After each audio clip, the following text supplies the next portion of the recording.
Praise lord హల్లెలూయా. దేవుని మనకి స్తోత్రాలు. మీ అందరికీ నా వందనాలు తెలియజేస్తున్నాను.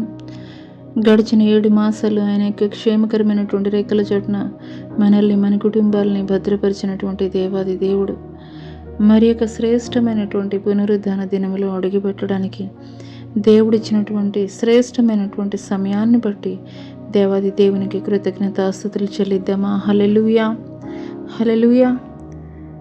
మరి గడిచిన 7 మాసాలు కూడాను మరి మన జీవితాల్లో ఎన్నో భయంకరమైనటువంటి పెను తుఫానులు లాంటి పరిస్థితులు, మరి ఎన్నో భయంకరమైనటువంటి యాక్సిడెంట్స్, ఎన్నో భయంకరమైనటువంటి వ్యాధులు, ఎన్నో భయంకరమైనటువంటి ప్రతికూలమైనటువంటి పరిస్థితులు, ఇంకా నా వల్ల కాదయ్యా, నేను ఇంకా ముందుకు కొనసాగలేను అని అనుకున్నటువంటి పరిస్థితుల్లో ఒక ఏలియాకి దేవుడు ఏ రీతిగా తన హస్తమును తోడుగా ఇచ్చి దేవుడు నడిపించాడు, అదే రీతిగా ఈరోజు ఈ దినము ఈ క్షణము మరి సజీవ లెక్కలో ఉండి ఆయన సన్నిధానంలో ఆయన్ని ఆరాధించుకోగలుగుతున్నాం, స్తుతించుకోగలుగుతున్నాం.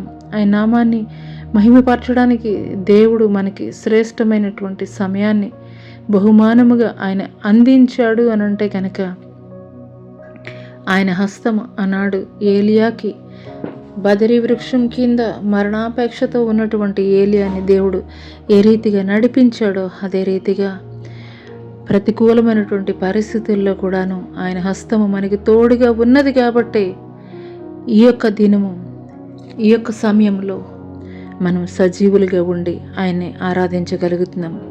అందు నిమిత్తం దేవాది దేవునికి కృతజ్ఞతాస్తుతులు చెల్లిద్దాం. హల్లెలూయా. మరి వాక్య ధ్యానాలకు వెళ్ళబోయే ముందు కొద్ది నిమిషాలు ప్రార్థన చేసుకుందాము. స్తోత్రములు స్తోత్రములు స్తోత్రములు ఆయన మహాపరిశుద్ధుడ మహాగణుడ గొప్ప దేవ, నీకే వేలాది కోట్ల వందనాలు స్తుతులు స్తోత్రాలు చెల్లిస్తున్నాం తండ్రి. అవునయ్యా తండ్రి, అయ్యా గడిచిన 7 మాసాలు నాయన ఎన్నో ప్రతికూలమైనటువంటి పరిస్థితులు మా జీవితాల్లో ఎదురైనప్పటికీ కూడా తండ్రి ప్రభా, అయ్యా ఆ పరిస్థితులన్నిటినీ కూడా తండ్రి నిమ్మళపరిచిన ఆయన ఆనాడు తండ్రి ప్రభా, అయ్యా తండ్రి తండ్రి సముద్రం మీద తుఫాను చెలరేగినప్పుడు ఏ రీతిగా మీరు గద్దించారో తండ్రి, ఏ రీతిగా మీరు నిమ్మళ పరిచారో నాయన నా తండ్రి, అదే రీతిగా తండ్రి ఇదిగోనైనా ఈ యొక్క ఉదయకాల సమయంలో కూడా తండ్రి ప్రభా ఇట్టి శ్రేష్టమైనటువంటి సమయం మేము కలిగి ఉన్నామనంటే తండ్రి ప్రభా, అయ్యా ఆ పరిస్థితులన్నీ దాటుకు రావడానికి కారణమైనటువంటి మీరు మాత్రమే నాయన నా తండ్రి. అందుని బట్టి మీకు కృతజ్ఞతాస్తుతులు చెల్లిస్తున్నాం తండ్రి. ఈ యొక్క మొట్టమొదట పునరుద్ధాన ఆరాధన అయ్యా తండ్రి ఈ యొక్క సమయం ఈ యొక్క రోజు చూడలేక ఎంతోమంది ఈ లోకాన్ని వీడి ఉన్నారయ్యా. వారికన్నా శ్రేష్ఠులము యోగ్యులము మంచివారు అని కాదు కానీ తండ్రి నీ యొక్క ఉచితమైనటువంటి కృప ద్వారా మీరు మాకు ఇచ్చినటువంటి శ్రేష్టమైనటువంటి సమయాన్ని బట్టి మీకు వందనాలయ్యా.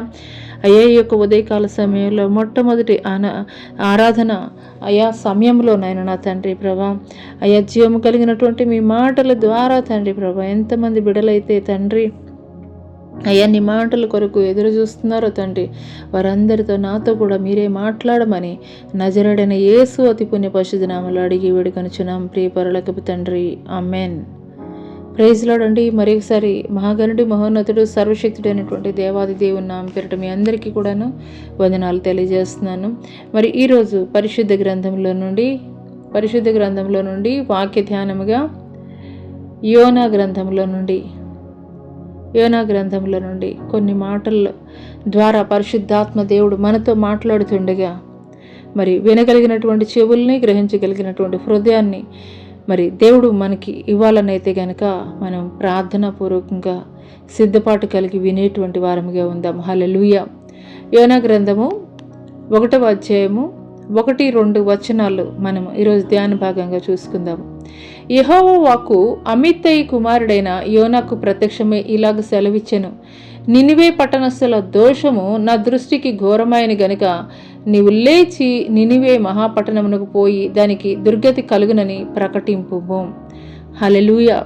ఈ కొద్ది మాటలు దేవుడు మనందరి వినికిడిలో ఆశీర్వాదకరముగా పంచి ఇచ్చునుగాక. ఆమేన్. హల్లెలూయా. మరి మనకి అందరికీ తెలిసినటువంటి స్టోరీనేనండి ఈ యొక్క యోనా గురించి. హల్లెలూయా. యోనా గురించి మరి మనందరికీ తెలిసినటువంటి స్టోరీనే. అయితే ఈరోజు పరిశుద్ధాత్మ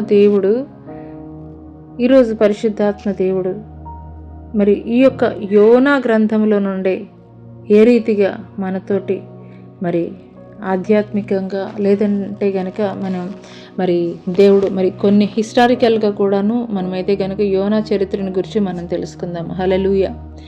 అయితే ఈ యోనాని గురించి కొంత హిస్టారికల్గా మనం తెలుసుకుందాము. ఈ యొక్క యోనా సుమారు క్రీస్తుపూర్వం 785 ఆ యొక్క ప్రాంతంలో అయితే గనక జీవించినటువంటి అమిత్తై కుమారుడు. హల్లెలూయా. మరి ఇతడు ఉత్తర ఇజ్రాయెల్ రాజ్యానికి అంటే గలిలయ ప్రాంతానికి చెందినటువంటి ప్రవక్త అని అయితే గనక చెప్తారు. ఇది మనం ఎక్కడ చూస్తాము అని అంటే గనక 2వ రాజుల గ్రంథము 14వ అధ్యాయము 25వ వచనం.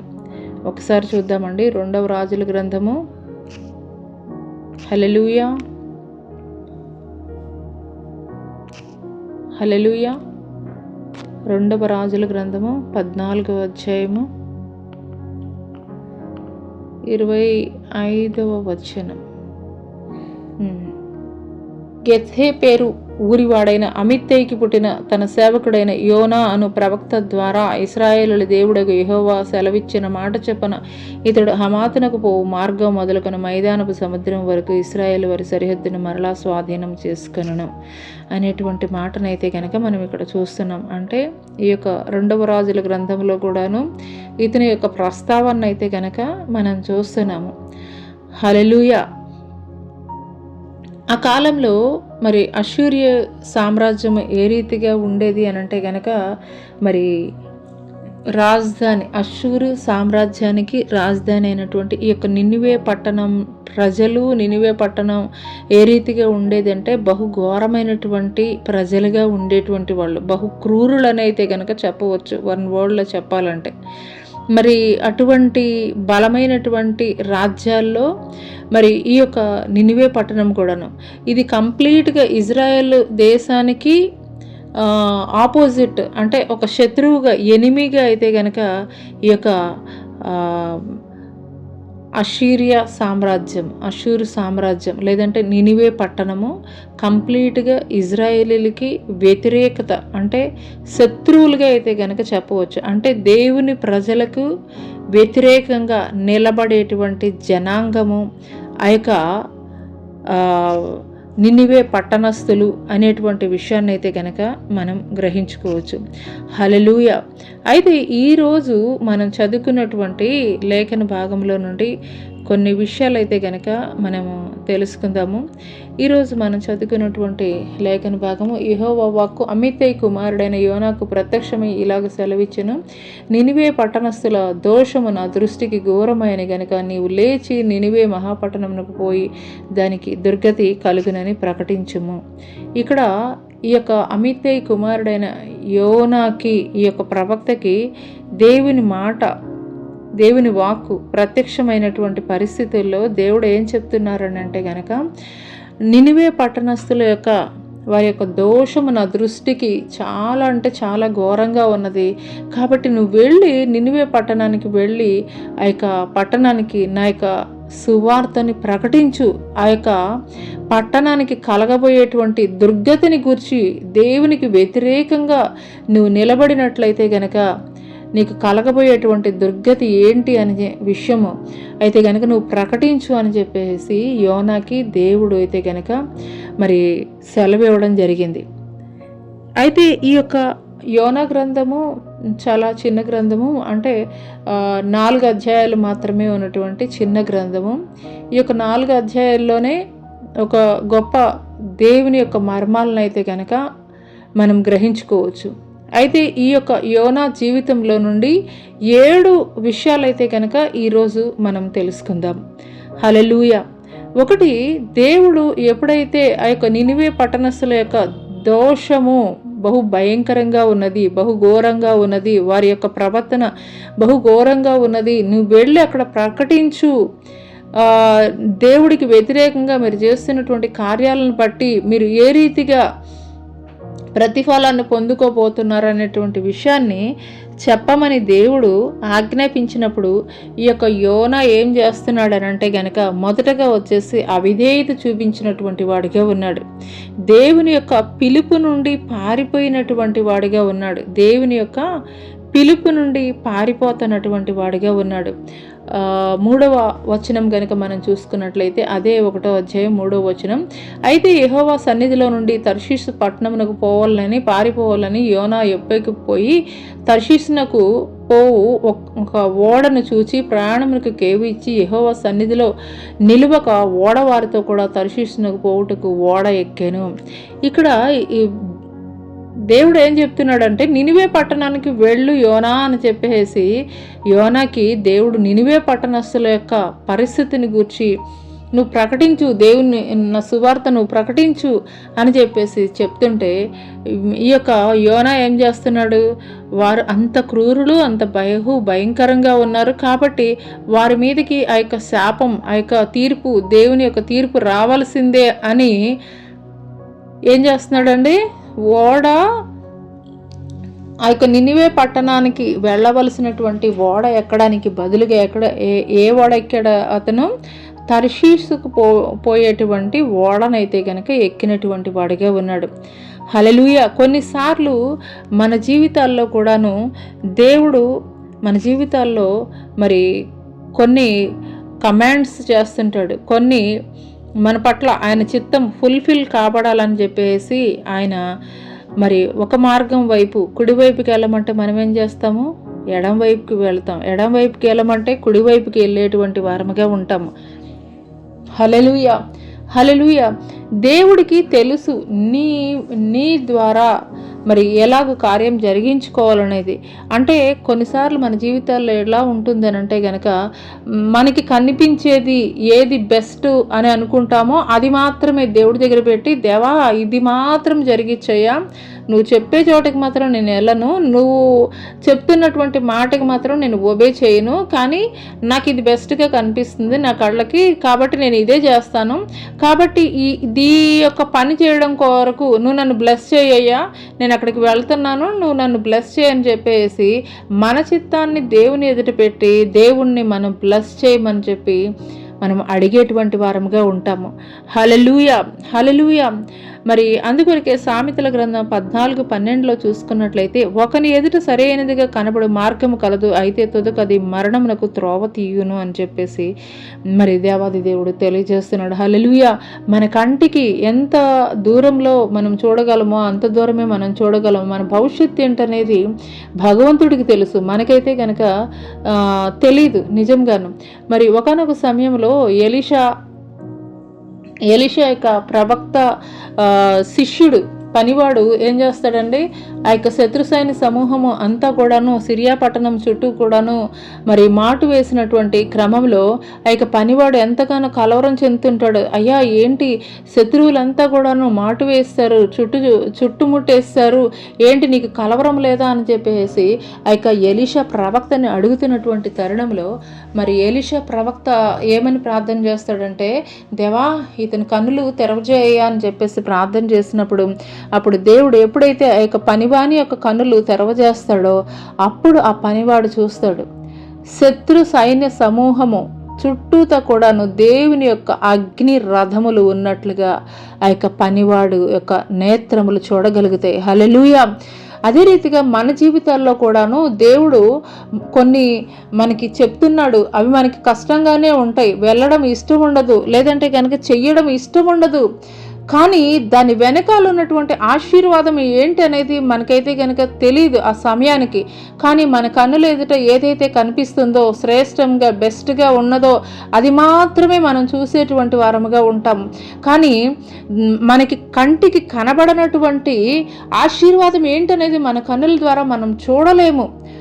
మరి ఆ యొక్క ఉన్నతమైనటువంటి ఆశీర్వాదం పొందుకొని నిమిత్తమే నీకు కష్టమైన శ్రమైనా కానీ బాధ అయినా కానీ దేవుడు నిన్ను వెళ్ళమని చెప్పేసి చెప్తున్నప్పుడు నువ్వు ఎన్నిసార్లు దేవుని మాటకి నువ్వు ఒబే చేసావు, ఎన్నిసార్లు నీ స్వచిత్తానికి నువ్వు మరి మొగ్గు చూపుతూ దేవా నేను ఇది బెస్ట్ అనుకుంటున్నాను, దీంట్లో మాత్రమే నువ్వు నాకు హెల్ప్ చేయి, నువ్వు చెప్పే మార్గంలో నేను వెళ్ళనని చెప్పేసి దేవుడికి మనము ఎదురు నిలబడి సమాధానం చెప్పేటువంటి వారముగా ఉంటున్నాము. హల్లెలూయా, హల్లెలూయా. హెబ్రీలకు రాసినటువంటి పత్రికలో మనం చూస్తాం 11వ అధ్యాయంలో మరి అదృశ్యమైనవి దృశ్యమైనట్టు, దృశ్యమైనవి అదృశ్యమైనట్టుగా మనకి కనిపిస్తాయి అని చెప్పేసి మరి అబ్రహాం అయితే గనక చెప్తాడు. అబ్రహాముని పిలిచినప్పుడు దేవుడు మరి ఎక్కడికి వెళ్ళాలి ఏంటనేది కూడా తెలియదు. పిలిచినప్పుడు వెంటనే మరి దేవుని చిత్తానికి లోబడి అది ఎడారైనా కానీ నువ్వు ఇచ్చినటువంటి మంచి స్థలాన్ని బట్టి నీకు వందనాలయ్యా అని చెప్పేసి బలిపీఠం కట్టి అక్కడ దేవుణ్ణి ఆరాధించినటువంటి వాడిగా ఉన్నాడు అక్కడ అబ్రహాము. దేవుడు అబ్రహాం తోటి వాగ్దానం చేశాడు, నీ సంతానాన్ని ఆకాశ నక్షత్రాల వలె ఇసుక వలె విస్తరింప చేస్తానని. అప్పటికి ఒక్క బిడ్డ కూడాను ఈ యొక్క అబ్రహాముకి లేడు. కానీ కేవలము అబ్రహాము విశ్వాసం ద్వారానే దేవుని మాటకి విధేయత చూపించి దేవుని వెంబడించినటువంటి వాడిగా ఉన్నాడు కాబట్టే మరి అబ్రహాము విశ్వాసులకి తండ్రిగా మార్చబడ్డాడు. హల్లెలూయా, హల్లెలూయా. పరలోకము అనేది ఎట్లుంటుందో మనం ప్రస్తుతానికైతే చూడలేదు, కానీ విశ్వసించి అబ్రహాము, ఇస్సాకు, యాకోబులు హెబ్రీలకు రాసినటువంటి పత్రిక 11వ అధ్యాయంలో మనం చూస్తాము. వారు అంత ఆస్తిపరులైనప్పటికీ కూడాను వారు గుడారాల్లో నివసించేవారంట. హల్లెలూయా. విశ్వాసం అనేది ఏంటంటే మన కంటికి కనిపించేటువంటిది కాదు. విశ్వాసం అనేది విశ్వాసం ద్వారానే అబ్రహాము దేవునికి ఇష్టడిగా అయితే గనక మార్చబడ్డాడు, విశ్వాసులకు తండ్రిగా మార్చబడ్డాడు కేవలం విశ్వాసం ద్వారానే. హల్లెలూయా, హల్లెలూయా. అదే రీతిగా అటువంటి గొప్ప విశ్వాసాన్ని నీవు కూడా కలిగి ఉండగలవా? దేవుడు కుడికి వెళ్ళమంటే ఎడంకి వెళ్తూ, వెళ్ళమంటే కుడికి వెళ్తూ దేవుని చిత్తానుసారంగా కాకుండాను దేవునికి వ్యతిరేకంగా అవిధేయత చూపిస్తూ నువ్వు వెళుతున్నావా? ఒకసారి ఎన్నిసార్లు నీ లైఫ్లో దేవుని చిత్తాన్ని నువ్వు నెరవేర్చి దేవుని సంతోషపెట్టావు, లేదా నీ చిత్తం నెరవేర్చమని దేవుని సన్నిధిలో ప్రార్థన చేసావు? నిన్ను నువ్వే పరిశీలన చేసుకో. ఈ యొక్క ఉదయకాల సమయంలో దేవుడు నీతోనే సూటిగా, స్పష్టంగా, తేటగా మాట్లాడుతున్నాడు. దేవుని మాటకి విధేయత కలిగి ఉంటున్నావా? దేవుడు మాటకి అవిధేయత చూపిస్తున్నావా? దేవుడు నిన్ను మరి ఆయన పిలుచుకుని ప్రత్యేకపరుచుకుని ఒక ప్రత్యేకమైనటువంటి సాధనముగా దేవుడు నిన్ను వాడుకోవాలి, ప్రత్యేకమైనటువంటి పని కొరకు అన్నప్పుడు ఆ యొక్క పిలుపు నుండి పారిపోతున్నావా? ఒకసారి జ్ఞాపకం చేసుకో. ఆనాడు యోనా కూడాను నినివే పట్టణానికి వెళ్ళి నువ్వు సువార్త ప్రకటించు, వారికి కలగబోయేటువంటి విపత్తుని గూర్చి అని చెప్పినప్పుడు ఈ యొక్క యోనా ఏమనుకుంటున్నాడంటే వాళ్ళు దుర్మార్గులు, వాళ్ళు ఎంతో మరి నరహంతకులు, అటువంటి వారికి దేవుని యొక్క శిక్ష తగినదే అని చెప్పేసి వెళ్ళడానికి ఇష్టపడలేదు. తన మనసుని కఠినపరుచుకున్నటువంటి వాడిగా ఉన్నాడు. ఒకటే విషయం అండి, ఎదుటి వాళ్ళు ఎట్లున్నారు ఏంటి అనేది కాదు, దేవుడు చెప్తే అది చేయాల్సిందే. అది మన మనసుకి చాలా కష్టంగా ఉంటుంది, చాలా ఇబ్బందిగా ఉంటుంది, మన మనసులో చాలా నలిగిపోతూ ఉంటాం. అది చాలా అనుకూలమైనటువంటి పరిస్థితి అయితే కనుక కాదు, కానీ దేవుడు చెప్పాడా చేయాల్సిందే. ఒబే చేయాలి. మనము ఏమంటారండి, గొప్ప జ్ఞానం కలిగి ఉండడం కంటే కూడాను దేవుని మాటకి విధేయత చూపించడం మేలు. హల్లెలూయా. రెండో విషయము చూసుకున్నట్లయితే కనుక దేవుడు యొక్క ప్రేమ మనల్ని వెంటాడేదిగా ఉంటుంది. దేవుడు ఖచ్చితంగా నువ్వు మాట వినలేదా, నిన్ను ఎలా మాట వినిపించాలో కూడా ఆయనకి బాగా తెలుసు, ఎలా రైట్ వేలో పెట్టాలనేది కూడా ఆయనకి బాగా తెలుసు. హల్లెలూయా, హల్లెలూయా. యోనా గ్రంథము 1వ అధ్యాయము 17వ వచనం గనుక మనం చూసుకున్నట్లయితే, గొప్ప మత్స్యం ఒకటి యోనాను మృంగవల్లని యెహోవా నియమించి ఉండగా యోనా 3 దినములు ఆ మత్స్యం యొక్క కడుపులో నుండెను. హల్లెలూయా.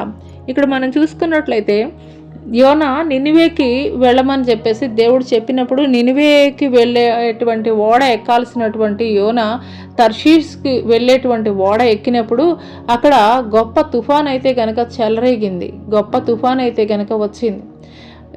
తుఫాను వచ్చినప్పుడు ఆ యొక్క ఓడలో ఉన్నటువంటి వారందరూ కూడా అనుకున్నారు ఏంటంటే వారి వారి దేవుళ్ళకి ప్రార్థనలు చేసుకుంటూ మనలో ఎవరు పాపం చేస్తామో ఎవరు ద్వారా ఈ యొక్క తుఫాను వస్తుందో అని చెప్పేసి వారి వారి దేవుళ్ళకి ప్రార్థనలు చేసుకుంటూ వారు ఒకటే తీర్మానించుకున్నారు, సర్లే ఓడలో ఎంతమంది ఉంటే అంతమంది కూడా పేర్లు రాసి చీట్లు తీద్దామని చెప్పేసి అన్నప్పుడు ఆ చీటి తీసినప్పుడు ఆ యొక్క చీటి యోనా పేరు మీద వచ్చింది. యోనా ఎక్కడున్నాడు అని అంటే మరి ఓడ అడుగు భాగానికి వెళ్ళిపోయి అక్కడ నిద్రిస్తున్నటువంటి వాడిగా ఉన్నాడు. హల్లెలూయా, హల్లెలూయా.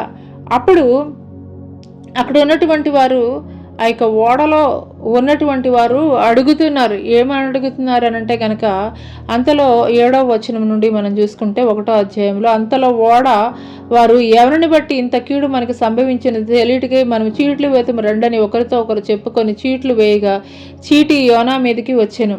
కాబట్టి వారు అతన్ని చూచి ఎవరిని బట్టి ఈ కీడు మాకు సంభవించునో, నీ వ్యాపారం ఏమిటో, నీవెక్కడి నుండి వచ్చితివో, నీవు ఏ దేశమో ఏ జనమో ఈ సంగతి ఎంతయు మాకు తెలియజేయమనగా అతడు వారితో ఇట్లను, నేను హెబ్రీయుడను, సముద్రమునకును భూమికిని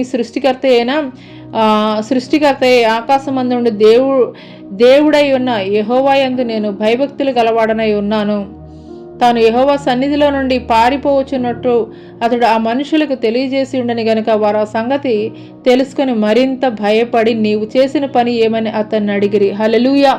ఇక్కడ దేవుణ్ణి ఎరిగినటువంటి ఒక యోనా, ఒక ప్రవక్త దేవుని మాటకి ఒబే చేయకుండా, దేవుని మాటకి భయపడకుండా నినివే వెళ్ళాల్సినటువంటి వాడు తర్షీష్కి వెళ్ళిపోతున్నాడు. చీట్లు వేసినప్పుడు యోనా పేరు మీద వచ్చినప్పుడు యోనా అని అడుగుతున్నారు, అయ్యా నువ్వు ఎవరు, అసలు ఏ దేశం వాడివి, ఎందుకు వచ్చావు, ఏంటి అని చెప్పేసి అడిగినప్పుడు ఆయన చెబుతున్నటువంటి మాట మరి భూమికి ఆకాశానికి సృష్టికర్త అయినటువంటి దేవుడైనటువంటి యెహోవా యందు నేను భయభక్తులు గలవాడినై ఉన్నాను, మరి యెహోవా సన్నిధిలో నుండి నేను పారిపోతున్నానని చెప్పేసి ఆ యొక్క ఓడలో ఉన్నటువంటి వారికి చెప్పినప్పుడు వారు ఎంతగానో భయపడినటువంటి వారుగా ఉన్నారు. హల్లెలూయా, హల్లెలూయా. దేవుణ్ణి ఎరిగినటువంటి వ్యక్తికి ఏమో భయము లేదు, దేవుని మాట అంటే దేవుని మాటకి వ్యతిరేకంగా వెళ్ళిపోతున్నాడు. దేవుని ఎరగనటువంటి ప్రజలకు మాత్రము దేవుడు ఎంత గొప్పవాడో, ఆయన మాటకి వ్యతిరేకంగా చేస్తే ఏ రీతిగా శ్రమలను అనుభవించవలసి వస్తుందో అనేటువంటి విషయాన్ని అన్యజనులైనటువంటి వారు, దేవుని ఎరగనటువంటి వారు మాత్రము వారు అయితే గనక ఎరిగి ఉన్నటువంటి వారుగా మనం ఇక్కడైతే గనక చూస్తున్నాం. హల్లెలూయా. కొన్నిసార్లు మనం చేసేటువంటి పనుల వల్ల, దేవునికి వ్యతిరేకంగా, దేవుని పిలుపుకి వ్యతిరేకంగా చేసేటువంటి పనుల వల్ల మనం నష్టపోవడమే కాదు, మనతో పాటు ఉన్నటువంటి వారు కూడాను నష్టపోయేటువంటి ఆ యొక్క మార్గానికి మనమే కారకులుగా అయితే గనక ఉంటాము. హల్లెలూయా. ఇక్కడ ఈ యొక్క యోనా దేవునికి వ్యతిరేకంగా చేసినటువంటి ఒక కార్యానికి బదులుగా దేవుడు ఆ యొక్క ఓడ మీదకి ఆ యొక్క సముద్రం మీదకి పెద్ద తుఫాన్ని పంపించాడు. ఆ యొక్క తుఫాను ద్వారా ఆ యొక్క ఓడ మునిగిపోతే పరిస్థితి ఏంటి? ఆ యొక్క ఓడలో ఉన్నటువంటి వారందరూ కూడా మరణించవలసిందే కదా. ఒక్క యోనా చేసినటువంటి మిస్టేక్కి వారందరూ కూడా, ఓడలో ఉన్నటువంటి వారందరూ కూడా మరణించాల్సినటువంటి పరిస్థితి. అదే రీతిగా ప్రియ సహోదరి సహోదరుడా, ఈ యొక్క ఉదయకాల సమయంలో దేవుడు నీతో అదే మాట్లాడుతున్నాడు. దేవుని యొక్క పిలుపు, దేవుని యొక్క చిత్తము నీ పట్ల ఆయన జరిగించాలని అనుకున్నప్పుడు దేవుడు వెళ్ళమని చెప్పినటువంటి మార్గంలో కాకుండా నీ చిత్తానికి అనుకూలమైనటువంటి మార్గంలో నీ వెళుతున్నప్పుడు ఖచ్చితంగా ఆ యొక్క శ్రమ శోధన నీవు మాత్రమే కాదు, నీతో కూడా ఉన్నటువంటి వారి మీదకి కూడాను ఆ యొక్క శాపము, ఆ యొక్క శ్రమ అనేది అయితే గనక నీ ద్వారా వారు కూడా పొందుకునేటువంటి వారిగా ఉంటారు. కాబట్టి దేవుణ్ణి ఎరిగినటువంటి మనము, దేవుని పిలుపు కలిగినటువంటి మనము ఖచ్చితంగా దేవుని చిత్తానికి ఒబే అయ్యి మనం భయభక్తులు కలిగినటువంటి వారముగా ఉండాలి. అప్పుడు ఆ సమయంలో మరి వాళ్ళు అన్నది ఏంటి అని అంటే గనక, అయ్యా మరి తుఫాను ద్వారా మేమందరం కూడా మునిగిపోయేటువంటి పరిస్థితుల్లోనికి మేము వెళ్ళిపోతున్నాము, ఏం చేయాలి, ఈ తుఫాను ఆగాలి అని అంటే అప్పుడు యోనా అంటున్నాడు, అయ్యా నన్ను ఎత్తి సముద్రంలో పడవేయండి అని చెప్పినప్పుడు వారు సముద్రంలో పడవేసినప్పుడు దేవుడు ఎంత ప్రేమామయుడు కరుణామయుడు అని అంటే కనుక దేవుడు ఒక వ్యక్తిని పిలిచాడు, ఒక వ్యక్తి పట్ల ప్రణాళిక కలిగి ఉన్నాడు, ఒక వ్యక్తి పట్ల గొప్ప ఉద్దేశం కలిగి ఉన్నాడు అని అంటే కనుక నువ్వు ఆయన మాట వినకుండా నువ్వు పారిపోతున్నా కానీ నిన్ను విడిచిపెట్టేటువంటి వాడైతే కనుక కాదు. ఇక్కడ యోనా ద్వారా ఆ యొక్క తుఫాను సంభవిస్తుంది అని ఎరిగినటువంటి వారికి యోనా చెప్పింది ఏంటి అని అంటే కనుక నన్ను సముద్రంలో పడవేయండి, ఈ తుఫాను ఆగిపోతుంది, నిమ్మళిస్తుంది అని చెప్పినప్పుడు వారు యోనాని ఆ యొక్క సముద్రంలో పడవేసినప్పుడు ఆ యొక్క తుఫాను నిమ్మళించినట్లుగా అయితే కనుక మనం చూస్తున్నాం. అయితే యోనాకి దేవుడు అక్కడ పనిష్మెంట్ ఇచ్చాడా? దేవుని చిత్తానికి వ్యతిరేకంగా వెళ్తున్నందుకు గాను ఆ యొక్క సముద్రంలో పడవేయడం ద్వారా అతడు మరణించాడు అనంటే కనుక కాదండి. దేవుడు ఒకరి పట్ల ఒక చిత్తం కలిగి ఉన్నాడు అనంటే కనుక ఖచ్చితంగా నువ్వు దేవునికి వ్యతిరేకంగా ఎంత దూరం పరిగెడుతున్నా, ఎంత దూరం పారిపోతున్నా కానీ ఆయన నిన్ను భద్రపరిచి ఆయన యొక్క చిత్తము, ఆయన యొక్క ఉద్దేశము, ఆయన యొక్క ప్రణాళిక నీ పట్ల నెరవేర్చేటువంటి వాడిగా ఉంటాడు. హల్లెలూయా, హల్లెలూయా. ఇక్కడ మనం చూసుకున్నట్లయితే మరి దేవుని ప్రేమ ఎంత గొప్పది అనంటే వారు సముద్రంలో పడవేసినప్పుడు గొప్ప మత్స్యానికి దేవుడు ఆజ్ఞాపించాడు, యోనాని నీ కడుపులో భద్రపరచమని చెప్పేసి, యోనాని నీ కడుపులో భద్రపరచమని 1వ అధ్యాయం 17వ వచనంలో చూసుకున్నట్లయితే గొప్ప మత్స్యం ఒకటి యోనాను మింగవలని యెహోవా నియమించి ఉండగా యోనా 3 దినములు ఆ మత్స్యం యొక్క కడుపులో నుండెను. హల్లెలూయా. ఎంత గొప్ప ప్రేమ అండి. మనం విడిచిపెట్టినా కానీ ఆయన విడిచిపెట్టేటువంటి వాడు కాదు. మనం ఆయన నుండి పారిపోయినా కానీ ఆయన మనల్ని వెంబడించేటువంటి గొప్ప ప్రేమ ఆయన ప్రేమ. హల్లెలూయా, హల్లెలూయా. ఈ యొక్క ఉదయకాల సమయంలో దేవుడు నీతో మాట్లాడుతున్నాడు. ఎన్నిసార్లు నువ్వు ఆయన చెయ్యి విడిచిపెట్టి పారిపోయావు? ఎన్నిసార్లు లోకంలో లోక ఆకర్షణల వైపు నీ చిత్తం నెరవేర్చుకోవడం కోసము దేవుడి చెయ్యి విడిచిపెట్టేశావు? అయినప్పటికీ కూడాను ఆయన నీ చెయ్యి ఇంకను కూడాను విడిచిపెట్టలేదు. ఇంకను కూడా ఆయన చెయ్యి నీ చేతిని పట్టుకునే ఉన్నది. ఒక యోనాని ఏ రీతిగా దేవుడు భద్రపరిచారో దేవుడు ఇంకను కూడా నువ్వు సురక్షితంగా, క్షేమంగా, ఆరోగ్యంగా, మరి నీ చుట్టుపక్కల ఉన్నటువంటి వారు, నువ్వు ఎరిగినటువంటి వారు, ధనవంతులు, యోగ్యులు, ఎంతో గొప్ప గొప్పవారు, మరి గతకాలం చూసినటువంటి వారు ఈ సమయానికి లేరు. వారికన్నా యోగ్యులమనా శ్రేష్ఠులమనా కాదు. ఆయన ప్రేమ మనల్ని వెంటాడుతుంది. ఆయన ప్రేమ మన కొరకు పరితపిస్తుంది. కాబట్టే ఆయనకి వ్యతిరేకంగా కార్యములు జరిగిస్తున్నప్పటికీ కూడాను ఆయన మనల్ని ఇంకను కూడాను ఆయన ప్రేమిస్తూనే ఉన్నాడు. హల్లెలూయా, హల్లెలూయా. హెబ్రీలకు రాసినటువంటి పత్రిక 12వ అధ్యాయం 6వ వచనంలో చూసుకున్నట్లయితే ప్రభు తాను ప్రేమించు వారిని శిక్షించి తాను స్వీకరించు ప్రతి కుమారుని దండించును అని కుమారులతో సంభాషించినట్లు మీతో సంభాషించు ఆయన హెచ్చరికను మరచితిరి. అదే రీతిగా కీర్తనల గ్రంథం 139 8, 9 వచనాలు చూసుకున్నట్లయితే నీ ఆత్మ నుండి నేను ఎక్కడికి పోవదును, నీ సన్నిధి నుండి నేను ఎక్కడికి పారిపోవదును, నేను ఆకాశమునకు ఎక్కినను నువ్వు అక్కడను ఉన్నావు, నేను పాతాళమందు పండుకొనను నువ్వు అక్కడను ఉన్నావు, నేను వేకువ రెక్కలు కట్టుకొని సముద్ర దిగంతముల్లో నివసించను అక్కడను నీ చెయ్యి నన్ను నడిపించున్నది, నీ కుడి చెయ్యి నన్ను పట్టుకొనిను. హల్లెలూయా. ఎక్కడికి వెళ్ళిపోయి మనం పరుగులు పెట్టి దేవుడికి కనిపించకుండా హైడ్ అయిపోతామండి. ఆయన నేత్రము మరి లోకమంతా కూడాను సంచారం చేస్తుందంట. హల్లెలూయా, హల్లెలూయా. లోకమంతా చూడగలిగినటువంటి నేత్రములు ఆయన నేత్రములు. ఏమంటారండి, ఫ్లడ్ లైట్లు వేసినటువంటి ఆ యొక్క మైదానంలో దాగుడు మూతలు ఆడినట్లు ఉంటుంది మనం చేసేటువంటి పనులు. ఆయన చూడట్లేదులే, ఆయన మనల్ని పట్టించుకోవడం లేదులే అని చెప్పేసి మనం అనుకుంటాము. ఫ్లడ్ లైట్లు వేసినటువంటి గ్రౌండ్లో మరి కనిపించకుండా దాక్కుంటే కనిపెట్టడం కష్టమవుతుందండి. అదే రీతిగా ఉంటుంది. అంటే ఒక చైల్డిష్గా మనమైతే గనక బిహేవ్ చేసేటువంటి వారముగా ఉంటాము. అదే రీతిగా ఇక్కడ యోనా కూడాను నినివే పట్టణం వెళ్లకుండా తర్షీస్కి వెళ్దామని చెప్పేసి పారిపోతున్నాడు. కానీ అటువంటి సమయంలో ఒక గొప్ప తుఫాన్ని దేవుడు రప్పించి ఆ యొక్క సముద్రంలో పడవేసినప్పుడు వెంటనే చేపని భద్రపరచమని చేపను సిద్ధంగా ఉంచాడు. ఆ చేప అయితే గనక ఆ యొక్క యోనాని తనలో అయితే గనక భద్రపరుచుకున్నటువంటిదిగా ఉన్నది. హల్లెలూయా, హల్లెలూయా.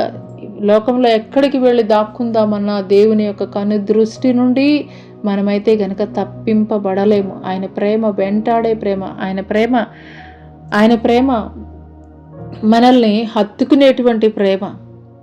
హల్లెలూయా. మూడో విషయం ఏంటి అని అంటే కనుక మనం పశ్చాత్తాపం కలిగినప్పుడు ఖచ్చితంగా దేవుడు మనల్ని క్షమించేటువంటి వాడిగా ఉంటాడు. హల్లెలూయా. పొరపాట్లు చేసి ఉండొచ్చు, తెలిసి చేసినా తెలియక చేసినా కానీ మనం ఒకసారి దేవా నేను నీ సన్నిధిలో పొరపాటు చేశానయ్యా, నీ సన్నిధిలో నేను తప్పిదం చేశానయ్యా, నీ చిత్తానికి వ్యతిరేకంగా నేను వెళ్ళానయ్యా అని నువ్వెప్పుడైతే దేవుని సన్నిధిలో మోకరిల్లుతావో, ప్రార్థన చేస్తావో, ఖచ్చితంగా నీ యొక్క ప్రార్థనను బట్టి దేవుడు నీ యొక్క పొరపాట్లను క్షమించేటువంటి వాడిగా ఉంటాడు. ఇక్కడ యోనా కూడా అదే చేస్తాడు. యోనా గ్రంథము 2వ అధ్యాయము 1వ వచనం 7వ వచనం ఒకసారి చూసుకున్నట్లయితే, ఆ మత్స్యపు కడుపులో నుండి యోనా యెహోవాను ఇలాగు ప్రార్థించెను, కూపంలో నుండి నా ప్రాణము నాలో మూర్ఛిల్లగా నేను యెహోవాను జ్ఞాపకం చేసుకుంటుని నీ పరిశుద్ధాలయంలోనికి నీ యొద్దకు నా మనవి వచ్చెను. హల్లెలూయా. ఇతను ప్రార్థన ఎక్కడ చేస్తున్నాడండి? ఎక్కడ చేయాల్సినటువంటి ప్రార్థన ఎక్కడ చేస్తున్నాడు అని అంటే గనక ఆ యొక్క తర్షీసు ఓడ ఎక్కక పూర్వమే ప్రార్థన చేయాల్సి ఉన్నది. కానీ ఎక్కడ చేస్తున్నాడండి?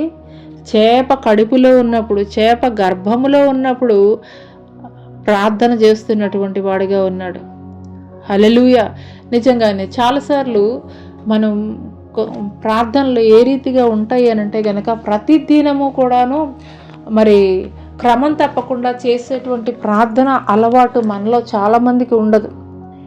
ఎప్పుడు ప్రార్థన చేస్తామనంటే కనుక ఇంకా మన వల్ల కాదు, ఇంకా మనం చేతులు ఎత్తేస్తాం అన్నప్పుడు దేవా నువ్వే దిక్కయ్యా, నువ్వే చెయ్యా అని రోజుల తరబడి, గంటల తరబడి, తర్వాత మన దుప్పట్లన్నీ తడిచిపోయేలాగాను కన్నీళ్లు గారుస్తూ ప్రార్థనలు చేస్తూ ఉంటాం.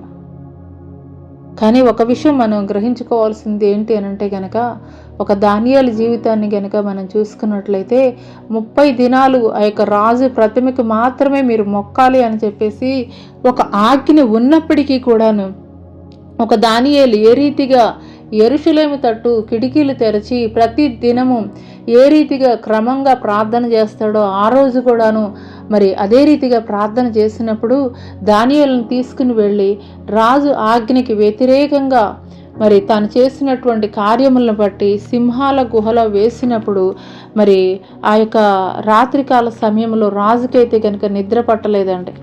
రాజుకి నిద్ర పట్టలేదు. మరి భోజనం కూడాను సహించలేదు. పరుగు పరుగున మరి ఉదయకాల సమయం కాకముందే పరుగున మరి దానియేలు ఉన్నటువంటి ఆ యొక్క గుహ దగ్గరికి వచ్చినటువంటి వాడిగా ఉన్నాడు.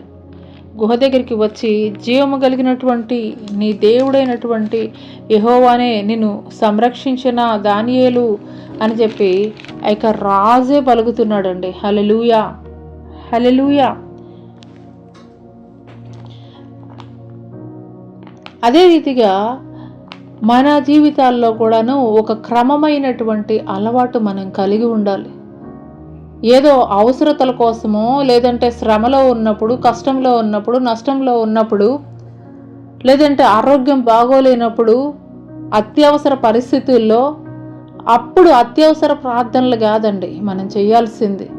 ప్రతి దినము కూడాను నువ్వు దేవుని సన్నిధిలో ఒక దానియేలులాగా యెరూషలేము తట్టు కిటికీలు తెరిచి ఏ రీతిగా దానియేలు ప్రార్థన చేశాడో ఒక క్రమమైనటువంటి అలవాటు కలిగి అదే రీతిగా ప్రతి దినము కూడాను నువ్వు దేవుని సన్నిధిలో క్రమమైనటువంటి ప్రార్థన చేస్తున్నప్పుడు నీ యొక్క ప్రతికూల పరిస్థితుల్లో నువ్వు ప్రత్యేకంగా ఆ యొక్క ప్రతికూల పరిస్థితుల కొరకు నువ్వు ప్రార్థన చేయనవసరం లేదు. ఆ యొక్క ప్రతికూల పరిస్థితుల్లో కూడా అనుకూలమైనటువంటి డోర్స్ని దేవుడు నీ కొరకు ఓపెన్ చేసేటువంటి వాడిగా ఉంటాడు. హల్లెలూయా, హల్లెలూయా. ఇక్కడ మనం చూసుకున్నట్లయితే యోనా ఎక్కడ ఈ యొక్క తర్షీస్కి వెళ్ళేటువంటి ఓడ ఎక్కక పూర్వమే చేయాల్సినటువంటి ప్రార్థన, కానీ ఎక్కడ ప్రార్థన చేస్తున్నాడు అని అంటే కనుక ఆ యొక్క చేప కడుపులో ప్రార్థన చేస్తున్నటువంటి వాడిగా ఉన్నాడు. కీర్తనల గ్రంథము 50వ అధ్యాయము 15వ వచనంలో చూసుకున్నట్లయితే, ఆపత్కాలమున నీవు నన్ను గూర్చి మొర్రపెట్టుము, నేను నిన్ను విడిపించెదను, నీవు నన్ను మహిమ పరిచెదవు. హల్లెలూయా, హల్లెలూయా. ఆపత్కాలమున చేసేటువంటి ప్రార్థనలకు కూడాను దేవుడు జవాబిచ్చేటువంటి వాడిగా ఉంటాడండి. సపోజ్ ఏదైనా కానీ మరి సడన్గా హెల్త్ బాగాలేనటువంటి సిచ్యుయేషన్స్ ఉంటాయి. అటువంటి సిచ్యుయేషన్స్లో దేవా నాకు సహాయం చేయయ్యా అని చెప్పేసి ఒక్క మాట నువ్వు అడిగితే చాలు. ఎందుకొరకనంటే కనుక ప్రతిదినము నువ్వు దేవుని సన్నిధిలో క్రమంగా భయభక్తులు కలిగి ప్రార్థన చేస్తున్నావు కాబట్టి అనుదినము నువ్వు చేస్తున్నటువంటి ప్రార్థనని చూసినటువంటి దేవుడు నీ యొక్క ఆపత్కాల సమయంలో కూడాను దేవుడు నీకు సహాయకుడిగా ఉండేటువంటి వాడిగా ఉంటాడు. హల్లెలూయా, హల్లెలూయా. ఇక్కడ యోనా చేస్తున్నటువంటి ప్రార్థన ఏంటంటే పశ్చాత్తాప ప్రార్థన. తాను చేసినటువంటి పొరపాటును బట్టి కలిగినటువంటి పరిస్థితులను బట్టి అక్కడ మత్స్యము కడుపులో పశ్చాత్తాప ప్రార్థన చేస్తున్నాడు. హల్లెలూయా, హల్లెలూయా. మరి పశ్చాత్తాప ప్రార్థన చేసినప్పుడు దేవుడు మనల్ని దాటుకుని వెళ్ళేటువంటి వాడైతే కనుక కాదండి. మనం దేవుని సన్నిధిలో పశ్చాత్తాపంతో ప్రార్థన చేస్తున్నప్పుడు దేవుడు నేను చెప్పాను కదా అయినా కానీ నువ్వు నా మాట వినలేదని చెప్పేసి మన మాట వినని వాడైతే కనుక కాదండి. ఆయన మరలా రెండవ అవకాశం కూడా ఇచ్చేటువంటి గొప్ప మనస్సు కలిగినటువంటి దేవుడిని మనం కలిగి ఉన్నాము. 3వ అధ్యాయము 1-2 వచనాలు చూసుకున్నట్లయితే, అంతటి యెహోవా వాక్కు రెండవ మారు యోనాకు ప్రత్యక్షమై సెలవిచ్చినదేమనగా, నీవు లేచి నినివే మహాపురమునకు పోయి నేను నీకు తెలియజేయు సమాచారం వారికి ప్రకటన చేయము. కాబట్టి యోనా లేచి యెహోవా సెలవిచ్చిన ఆజ్ఞ ప్రకారము నినివే పట్టణమునకు పోయెను. హల్లెలూయా. మొదటిసారి చెప్పినప్పుడు ఏం చేశాడండి, తర్షీస్కి వెళ్తుంటే అక్కడ పెద్ద తుఫాను రప్పించి మరి ఆ యొక్క తుఫాను పరిస్థితుల్లో వారు ఓడలో నుండి సముద్రంలోనికి వేసినప్పుడు యోనాకి భద్రత కల్పించు నిమిత్తము ఒక మత్స్యానికి ఆజ్ఞాపించాడు.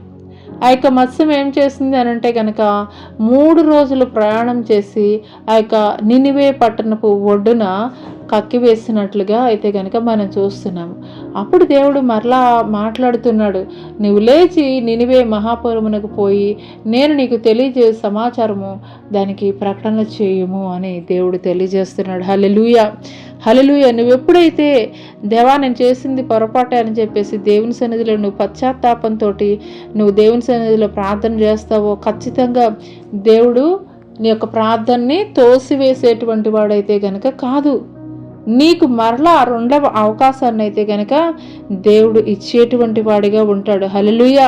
ఒక తప్పిపోయిన కుమారుడు యొక్క జీవితాన్ని గనక మనం చూసుకున్నట్లయితే తండ్రి ఆస్తిని తీసుకుని వెళ్ళిపోయినటువంటి ఆ యొక్క తప్పిపోయినటువంటి కుమారుడు ఆ ఆస్తి మొత్తం కూడాను వెచ్చించి ఆఖరికి తినడానికి కూడా తిండి లేనటువంటి నిస్సహాయమైనటువంటి పరిస్థితుల్లో పందులు తినేటువంటి ఆ యొక్క పొట్టుని తింటున్నటువంటి క్రమంలో మరి అతనికి గుర్తు వచ్చింది ఏంటనంటే కనుక నా తండ్రి ఇంట అనేక మంది పనివారు ఉన్నారు, వారు ఎంతగానో చక్కగా జీవిస్తున్నారు, కానీ నా జీవితం ఎందుకు ఈ రీతిగా ఉన్నది అని ఒక్కసారి ఎప్పుడైతే ఆలోచన చేస్తాడో అతను అనుకున్నది ఒకటే, పరలోకపు తండ్రికి నా తండ్రి ఎదుట నేను వ్యతిరేకముగా నేను చేసి ఉన్నాను కాబట్టి వారిని నా యొక్క పశ్చాత్తాపం నేను పొందుతున్నానని చెప్పి వెంటనే పరుగున వెళుతున్నటువంటి క్రమంలో అల్లంత దూరాన చూసినటువంటి తండ్రే పరుగున వచ్చి మరి బిడ్డ తప్పిపోయినటువంటి కుమారుడిని కౌగిలించుకొని మెడ మీద పడి ముద్దు పెట్టుకొని ప్రశస్తమైనటువంటి వస్త్రములను ధరింపజేసి ఉంగరము తొడిగించి విందు చేయించినటువంటి వాడిగా ఉన్నాడు. హల్లెలూయా, హల్లెలూయా. దేవుడు ఎంతో ఆయన ప్రేమమయుడు, క్షమించగలిగేటువంటి గొప్ప మనసు కలిగినటువంటి వాడు కూడాను. మరి మనం ప్రార్థన చేసినప్పుడు మన ప్రార్థనల్ని ఆయన త్రోసివేసేటువంటి వాడైతే గనక కాదు, ఖచ్చితంగా మరలా పిలిచేటువంటి వాడిగా ఉంటాడు. సామెతల గ్రంథము 24వ అధ్యాయం 16వ వచనంలో చూసుకున్నట్లయితే, నీతిమంతుడు 7 సార్లు పడినను మరలా లేచును. అంటే అక్కడ నీతిమంతుడు అని ఎందుకు ప్రస్తావించాడనంటే గనక, దేవుని పట్ల ఎవరైతే భయభక్తులు కలిగి ఉంటారో వారు బై మిస్టేక్ పొరపాటు చేసినా కానీ వారు మరలా అరే నేను చేసింది పొరపాటు అనేది గ్రహించుకునేటువంటి వారుగా ఉంటారు. వారు ఎప్పుడైతే గ్రహించుకుంటారో మరలా దేవుని పాదాల యొద్దకు వచ్చి వారు పశ్చాత్తాపంతో దేవుని సన్నిధిలో ప్రార్థన చేసేటువంటి వారుగా ఉంటారు. హల్లెలూయా, హల్లెలూయా. కాబట్టి దేవుడు ఎంతో గొప్ప క్షమ కలిగినటువంటి వాడు, రెండవ అవకాశం ఇచ్చేటువంటి వాడు. అదే రీతిగా యోనాకి కూడాను మరలా రెండవ అవకాశము ఇచ్చినటువంటి వాడిగా అయితే గనక మనం చూస్తున్నాము. హల్లెలూయా, హల్లెలూయా. ఆ తర్వాత మరి ఈ యొక్క నినివే పట్టణంలో ఏం చేశాడనంటే కనుక, ఇష్టం లేకుండానే ఒకే ఒక్కసారి ఆ యొక్క నినివే పట్టణంలో ఒక దినమంతా 4వ వచనం గనక మనం చూసుకున్నట్లయితే, హల్లెలూయా, 3వ అధ్యాయము 4, 5, 10 వచనాలు చూద్దాము. యోనా ఆ పట్టణంలో ఒక దిన ప్రయాణం అంత దూరం సంచరించుచు ఇక 4 దినములకు నినివే పట్టణమునకు నాశనం కలుగునని ప్రకటన చేయగా, నినివే పట్టణపు వారు దేవుని యందు విశ్వాసం ఉంచి ఉపవాస దినమున చాటించి గనులేమి అల్పులేమి అందరూ గోనె పట్ట కట్టుకొనిరి. హల్లెలూయా. ఆ తర్వాత ఆ సంగతి నినివే రాజునకు వినబడినప్పుడు అతడును తన సింహాసనం మీద నుండి దిగి తన రాజవస్త్రములు తీసివేసి గోనె పట్ట కట్టుకొని బూడిదలో కూర్చుండెను. ఆ తర్వాత కింద వచనాలు చూసుకున్నట్లయితే కనుక, మరి పాలు తాగే శిశువులు కానీ జంతువులు కానీ పశువులు కానీ సమస్తము కూడాను మరి నీళ్లు కూడా త్రాగడం మానేసి మరి రాజ్యమంతా కూడాను రాజు గోనెపట్ట కట్టుకొని రాజవస్త్రాలు తీసివేసి గోనెపట్ట కట్టుకొని రాజ్యమంతా కూడాను పశ్చాత్తాపంతో ఉపవాస దినాన్ని ప్రతిష్ఠించుకొని వారు ప్రార్థనలు చేయడం అయితే కనుక స్టార్ట్ చేశారు. హల్లెలూయా, హల్లెలూయా. వారు ఇక్కడ 10వ వచనం కనుక మనం చూసుకున్నట్లయితే, ఈ నినివే వారు తమ చెడు నడతలను మానుకొనగా వారు చేయుచున్న క్రియలను దేవుడు చూచి పశ్చాత్తాపుడై వారికి చేయుదునని తాను మాట ఇచ్చిన కీడు చేయక మానెను. హల్లెలూయా. ఇక్కడ నినివే పట్టణంలో ఎన్ని రోజులు ప్రకటించాడండి? ఈ యొక్క యోనా ఒకే ఒక్క రోజు ప్రకటించాడు. ఆ ఒకే ఒక్క ప్రసంగానికి, ఆ ఒకే ఒక్క గాస్పెల్కి, సువార్తకి రాజ్యమందరూ కూడాను రాజు నుండి చిన్న బిడ్డల వరకు కూడాను ఉపవాసం ఉండి పశ్చాత్తాపంతో వారు ప్రార్థన చేసినప్పుడు దేవుడు వారి యొక్క పశ్చాత్తాప ప్రార్థనని ఆలకించినటువంటి దేవుడు వారి మీద రావలసినటువంటి ఉగ్రతని తప్పించి వారి మీద నుండి ఆ యొక్క శాపాన్ని తీసివేసి వారి మీద దీవెన కురిపించినటువంటి వాడిగా ఉన్నాడు. హల్లెలూయా. మరి 2వ పేతురు పత్రిక 3వ అధ్యాయం 9వ వచనంలో చూసుకున్నట్లయితే, ఎవరును నశింపవలనని దేవుడు కోరడు గాని అందరూ మారు మనసు పొందవలని కోరుచున్నాడు. హల్లెలూయా. దేవునికి కావలసింది ఏంటి అని అంటే కనుక, వారు నశించిపోవాలి, వారు పాడైపోవాలని చెప్పేసి వారి యొక్క బిడ్డలను బట్టి దేవుడు ఆలోచన చేయడు. కానీ ఎందుకొరకు దేవుడు 2000 సంవత్సరాల క్రితమే ఆయన ఒలీవల కొండ మీద కూర్చున్నప్పుడు ఆయన శిష్యులు అడిగినటువంటి ప్రశ్నలకి చెప్పాడు.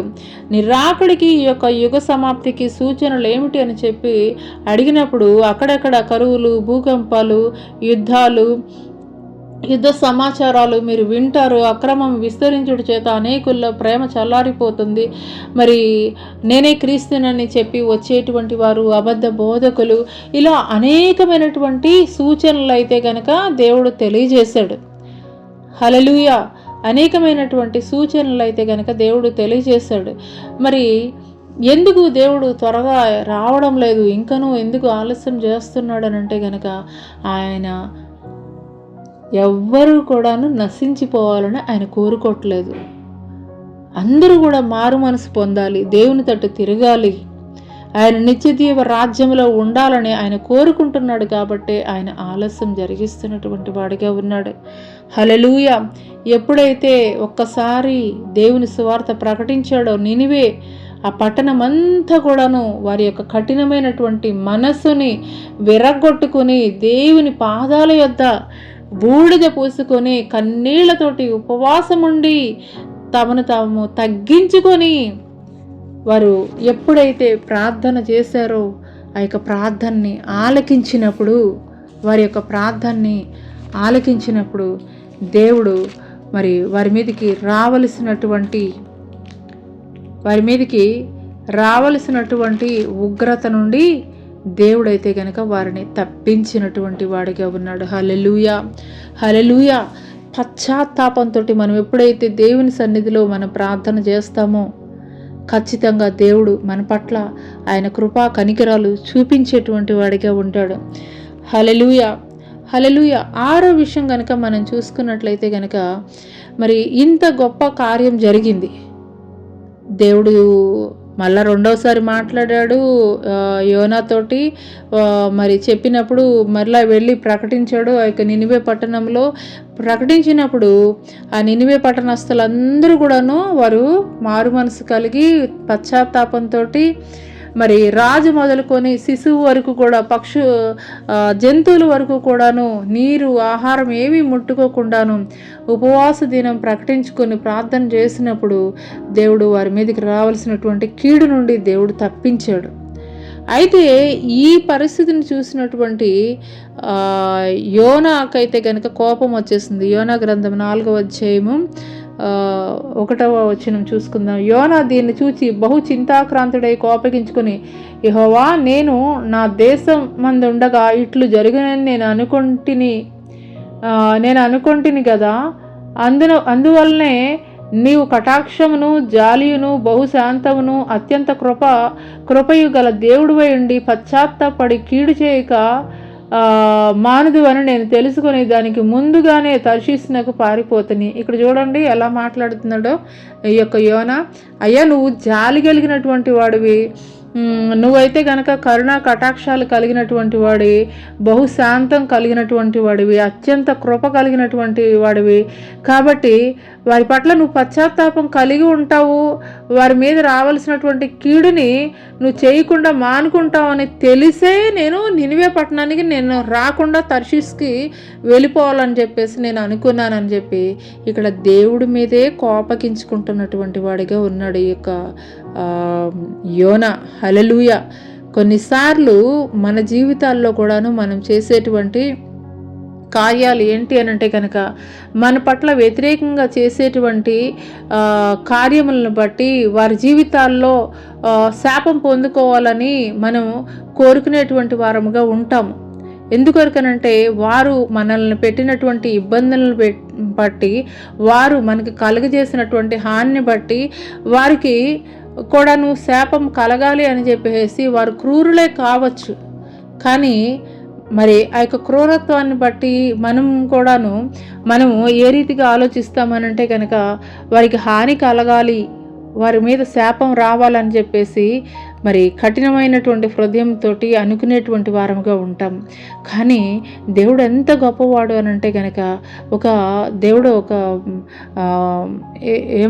మత్తయి సువార్తలో మనం చూస్తాము, ఒక ఎండను చూస్తే అది మంచివారి మీద ఒకే రకంగా ఆ యొక్క వేడినిస్తుంది, చెడ్డవారి మీద ఒకే రకంగా వేడినిస్తుంది. అదే వర్షాన్ని చూస్తే మంచివారి మీద చెడ్డవారి మీద కూడాను ఒకే రకంగా అది వర్షించేటువంటిదిగా ఉంటుంది. ఆయన సృష్టించినటువంటి ఈ యొక్క సృష్టిలో ఉన్నటువంటి వాటికే ఆ యొక్క జాతి భేదము వైరము లేనప్పుడు ఆయన చేతుల ద్వారా తయారు చేయబడినటువంటి, ఆయన పోలికలో చేయబడినటువంటి నీవు ఇంకా ఎంత గ్రేట్ హార్ట్ నువ్వు కలిగి ఉండాలని దేవుడు తెలియజేస్తున్నాడు. ఇక్కడ దేవుని మీదే కోపం తెచ్చుకున్నటువంటి వాడిగా ఉన్నాడు. అయ్యా, వాళ్ళు ఎంతో మూర్ఖులు, ఎంతో మరి ద్రోహులు, కానీ అటువంటి వారి మీద శాపం రావడమే మేలు, అటువంటి వారి మీద కీడు రావడమే మేలు అని చెప్పేసి నేను అనుకుని తర్షీస్కి వెళ్ళిపోతుంటే నువ్వేంటయ్యా ఇట్లా చేసావని చెప్పేసి దేవుని మీదే కోపగిస్తున్నటువంటి వాడిగా అయితే కనుక ఈ యొక్క యోనానైతే కనుక మనం చూస్తున్నాము. మరి అటువంటి సమయంలో ఏం చేస్తున్నాడనంటే కనుక అసలు ఏం జరుగుతుంది, ఈ పట్టణంలో ఏం జరగబోతుంది అని చెప్పేసి ఒక పెద్ద హైట్లో ఉన్నటువంటి కొండ మీదకి వెళ్ళిపోయాడు. ఈ యొక్క యోన వెళ్ళిపోయి అసలు ఏం జరుగుతుంది చూద్దామని చెప్పేసి అనుకున్నటువంటి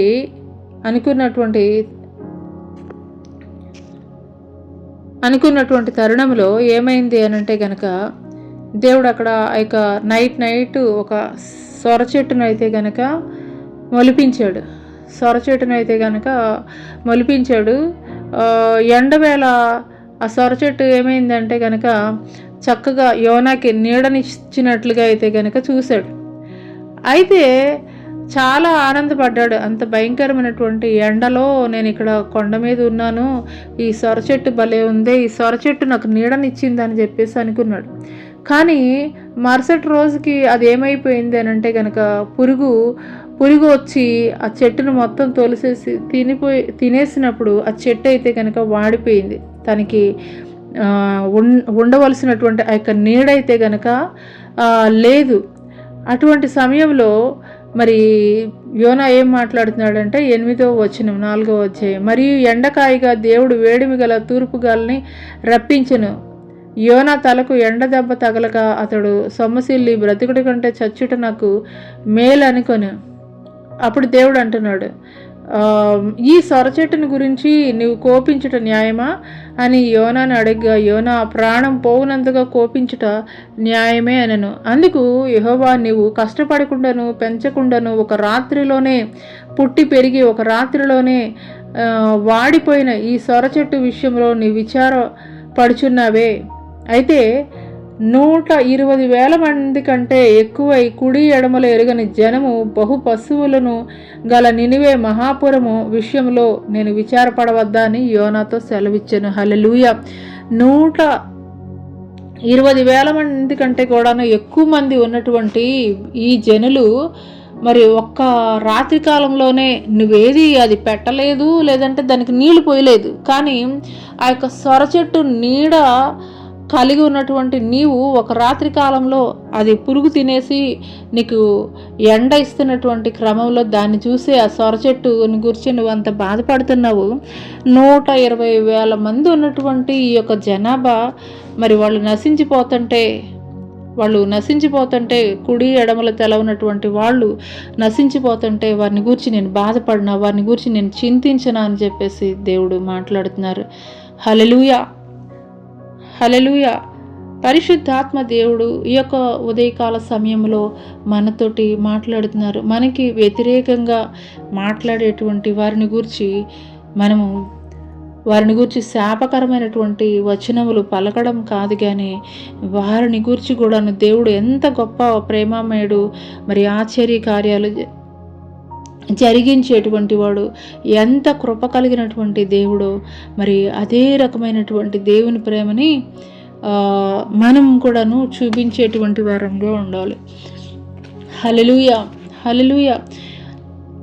మార్కు సువార్త 7:21 చూసుకున్నట్లయితే, లోపల నుండి అనగా మనుషుల హృదయంలో నుండి దురాలోచనలు, జారత్వములు, దొంగతనములను, నరహత్యలను, వ్యభిచారములను, లోభములను, చెడుతనమును, కృత్రిమమును, కామవికారమును, మత్సరమును, దేవదూషణయు, అహంభావమును, అవివేకమును వచ్చును.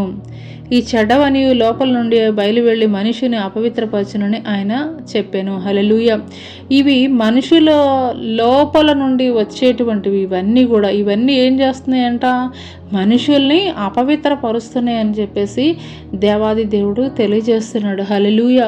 హల్లెలూయా. దేవుని చిత్తం నీ పట్ల నెరవేర్చబడాలి అని అంటే గనక దేవునికి వ్యతిరేకమైనటువంటి నీలో ఉన్నటువంటి ఈ యొక్క ప్రతి విధమైనటువంటి ఆలోచనల్ని కూడాను నువ్వు విడిచిపెట్టాలి. ఎందుకొరకనంటే అవి నీలో ఉంటే నువ్వు దేవుని ఆశీర్వాదం పొందుకోలేవు. అవి నీలో ఉంటే దేవుడు నిన్ను పట్టుకొని నీ చేయి పట్టుకొని ఆయన నిన్ను నడిపించడు. అవి నీలో ఉంటే గనక దేవుని ప్రణాళిక, దేవుని ఉద్దేశాలు నీ పట్ల నెరవేర్చబడవు. హల్లెలూయా. హల్లెలూయా.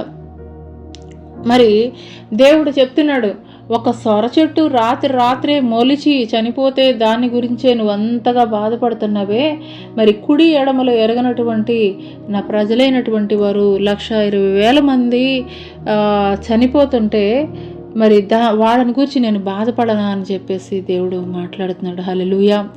సువార్త భారాన్ని, సువార్త పరిచర్య జరిగించాలి, సువార్త ప్రకటించాలి.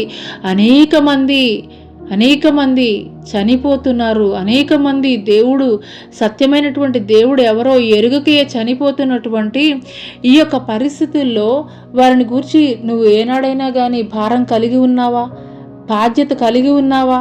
నీ తోటి వాళ్ళు లేదంటే నీకు తెలిసినటువంటి వారు దేవుని ఎరగకుండానే చనిపోతూ ఉంటే వారికి ఏనాడైనా కానీ నువ్వు సువార్త ప్రకటించాలి అని చెప్పి నువ్వు భారంతో వారి కొరకు నువ్వు ప్రార్థన చేశావా? హల్లెలూయా. హల్లెలూయా. ఎందుకొరకు అంటే కనుక ఏ ఒక్కరు కూడా నశించడము దేవుని చిత్తము కాదు.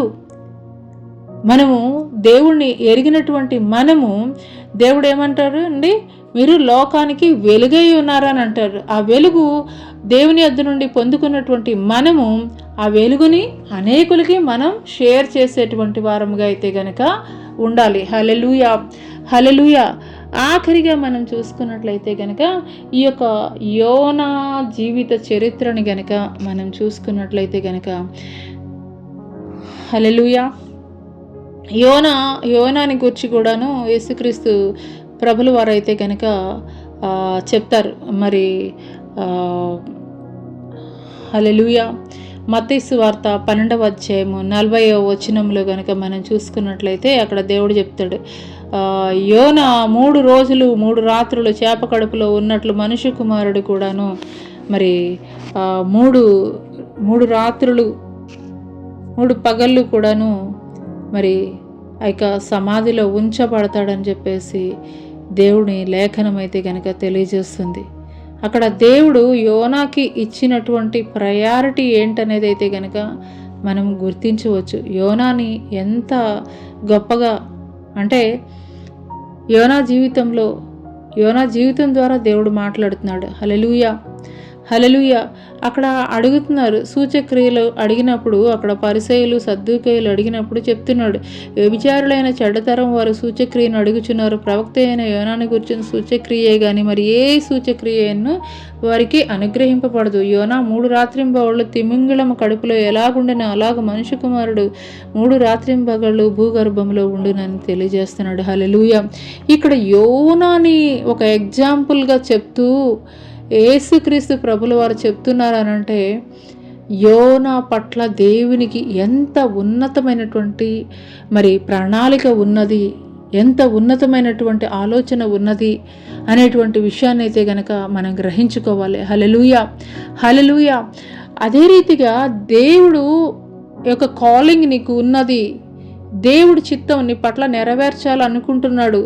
దేవుడు ఒక ప్రాంతానికి, ఒక ప్రదేశానికి, లేదంటే ఒక పరిచర్య, లేదంటే కనుక ఒక స్థలానికి కొంతమంది మనుషులతోటి నిన్ను మాట్లాడమని చెప్పినప్పుడు, దేవా వాళ్ళంటే నాకు ఇష్టం లేదు, లేదంటే నేను అంత దూరం వెళ్ళలేను, దేవా ఆ యొక్క జనము ఎంతో క్రూరత్వంగా ఉన్నారు, నేను ఆ స్థలానికి నేను వెళ్ళను అని చెప్పేసి ఒక యోనాలాగా నువ్వు మాట్లాడుతున్నావా, లేదంటే దేవుని చిత్తానికి నువ్వు లోబడుతున్నావా? ఒకసారి నిన్ను నువ్వే ప్రశ్నించుకో. ఆ రోజు ఒక బైబిల్లో చిన్న గ్రంథమే ఈ యొక్క యోనాని గురించి కొన్ని మాటలే ఇక్కడ తెలియజేయబడి ఉన్నాయి.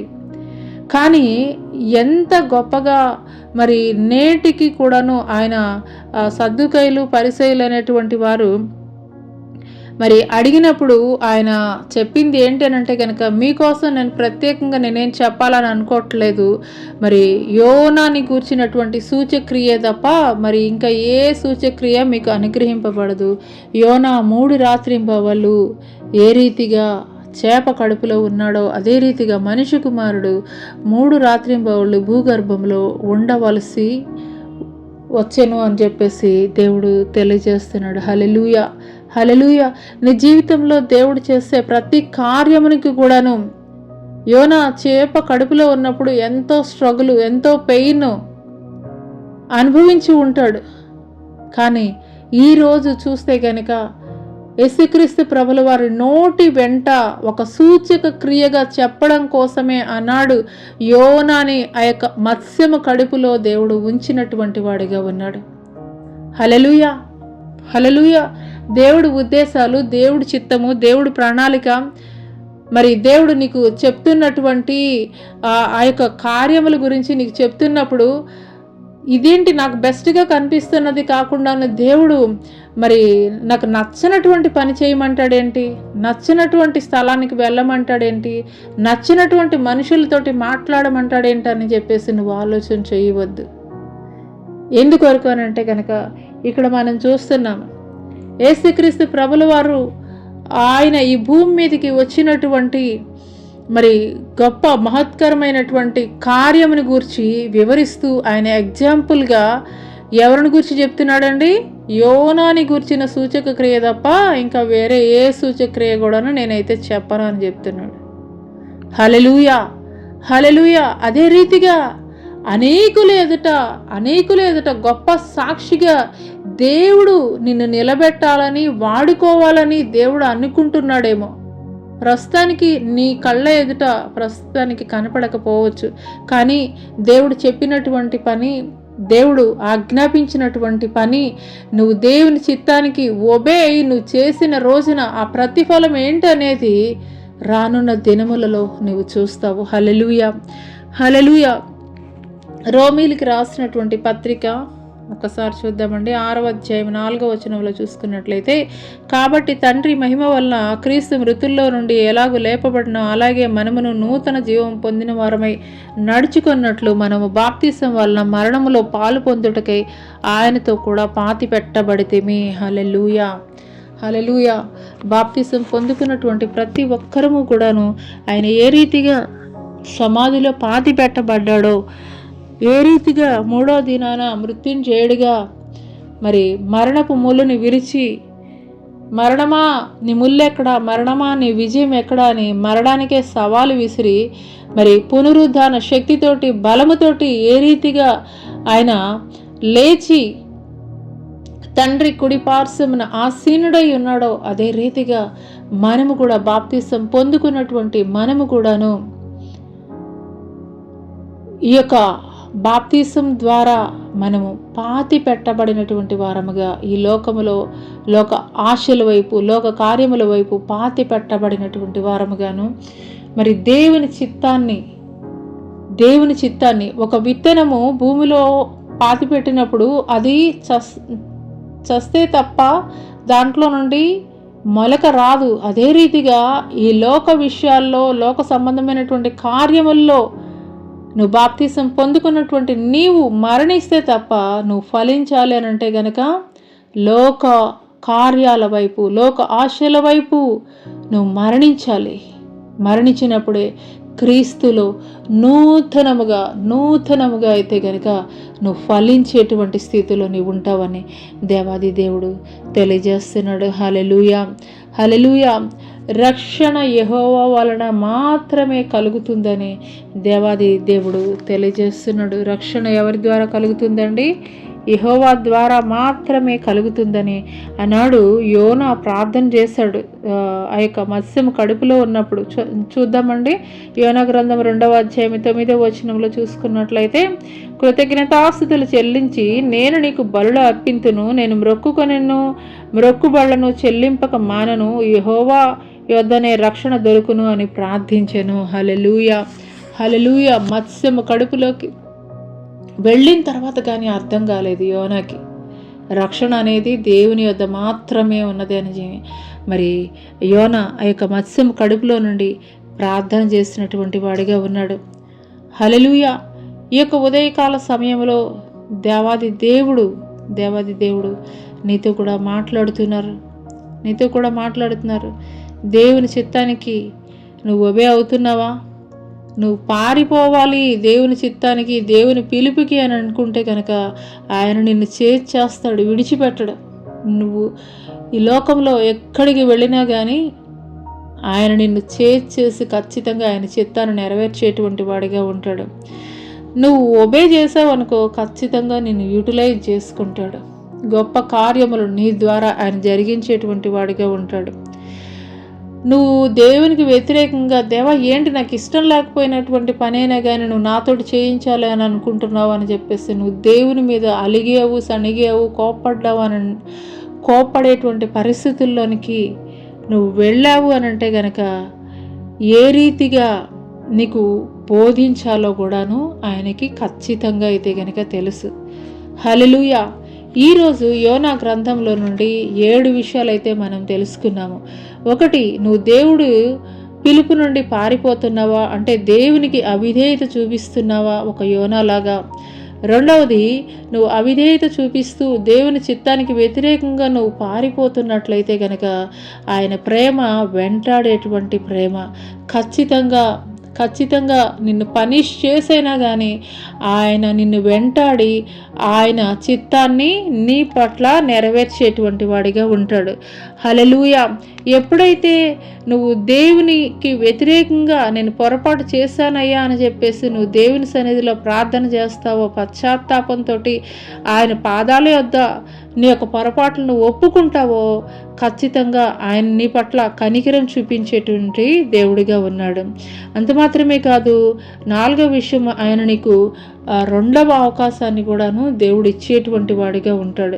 మొదటిసారి పిలిచినప్పుడు నినివేకి వెళ్ళాల్సినటువంటి యోన తర్షీష్కి బయలుదేరాడు. అక్కడ తుఫానుని కలుగజేసినప్పుడు మరి ఆ నావలో ఉన్నటువంటి వారు చీట్లు వేసినప్పుడు యోనా పేరు వచ్చినప్పుడు, యోనాని ఆ యొక్క సముద్రంలో వేసినప్పుడు దేవుని యొక్క ప్రేమ విడిచిపెట్టలేదు. కానీ యోనాని భద్రపరచడానికి ఒక మత్స్యానికి దేవుడు ఆజ్ఞాపించినటువంటి వాడిగా ఉన్నాడు. ఆ తర్వాత ఎప్పుడైతే తన యొక్క ప్రార్థన పశ్చాత్తాపంతో కూడినదై ఆ యొక్క మత్స్యపు కడుపులో ప్రార్థన చేసినప్పుడు దేవుడు మరలా యోనాకి 2వ అవకాశాన్ని అయితే గనక ఇచ్చాడు. మరలా మరి నువ్వు నినివే పట్టణానికి వెళ్ళి ప్రకటించమని దేవుడు ప్రార్థన చేసినటువంటి దేవుడు మరి యోనాకి తెలియజేసినటువంటి వాడిగా ఉన్నాడు. హల్లెలూయా. మరి అంత మాత్రమే కాదు, ఎప్పుడైతే మరి దేవుని చిత్తానికి ఒబే అయ్యి ఆ యొక్క నినివే పట్టణస్థులకి ప్రకటించాడో వారి మనసులు మారి పశ్చాత్తాపంతో ఉపవాసం ఉండి ప్రార్థన చేసినప్పుడు వారి మీదకి రావాల్సినటువంటి కీడుని దేవుడు తప్పించినటువంటి వాడిగా ఉన్నాడు.